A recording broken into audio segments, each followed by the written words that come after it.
Hey everybody, welcome to the homestead. This is my final tally of all of our canning.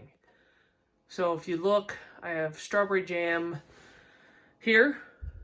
It actually goes all the way across. This is our fig jam. This year I made a rosehip jam and pickles. 3 quarts of pickles. I think we wound up with like 9 jelly jars of rose hips. Down here is the pasta sauce that we did earlier, followed by our applesauce. We wound up with those 4 bags of apples. We wound up with 5 total cases of applesauce. So for gifts and us and everything else, this is what we wound up for the year. Hopefully next year we get a little more done. But not bad. Applesauce and pasta sauce has been something we always did, even the strawberry jam. But rosehip jam and pickles is actually something new for us.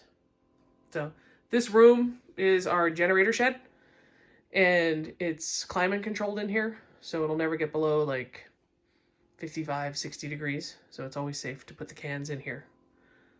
So, all right, that's our haul. Talk to you later.